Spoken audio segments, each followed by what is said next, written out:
बैसाख बरंडू ते रपुद एना मिट्टांग अतुरिना पुन होड़ा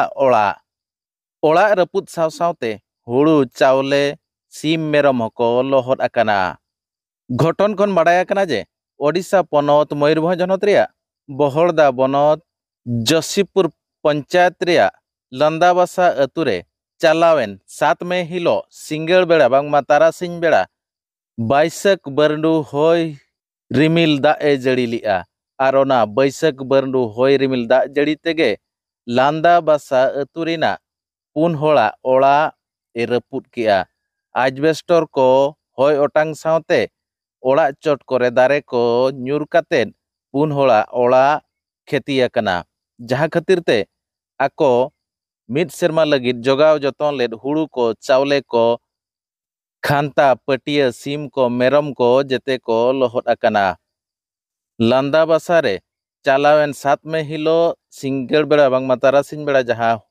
बैसाख बरंडू सेटल लेना ओना बैसाख बरंडू ते पुन होड़ा ओड़ा ए रपुद लिया और ओना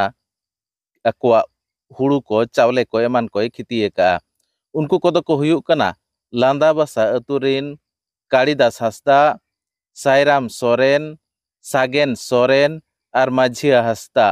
नुकुआ ओड़ा दुआर रपुद काते ए खेती खातिर ते नितो अकुआ जहाँ हुड़ू को चावले को साज सपड़ाव ले ओना को होय लोहद आकाद खातिर ते नितो जांदे तांदे एटकेटोणे रे मेना कुआ। आको को मेन चो का जे प्रशासन आलिया खेती रे अड़ी उसरा आकलन काते खेती पूरण एमा लेखान हुनंग किछिले उपकर को आमेनते चलो तो बना रे मी रेतेत गेबो नेल लेगे नेल दड़ा कान गे अपन ओडे चेन बचु का चेतान रे अंते चेतान रे पड़ को ताहेलाना पालेनो पड़ को ताहेलाना तो पड़ को ओटांगा का नेल दड़ा कान गे अपन ओडे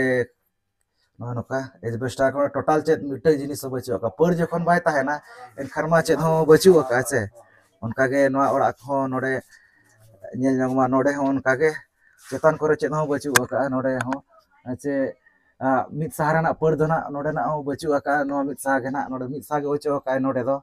नोका पूरा ने तो नो लातार करे नो पे नेल दाड़े कान गे नोकर पूरा ओदा चाबा कना ने जहां से प्याज को और बहाना ये को पूरा ओना को तो नष्ट लका नष्ट कना नतो दो नो नोका पे नेल दाड़े कान गे अड़ी दुख बुझे कना नो नोका नो को नेल कते आपन पे ठिका दाड़े कान गे बोल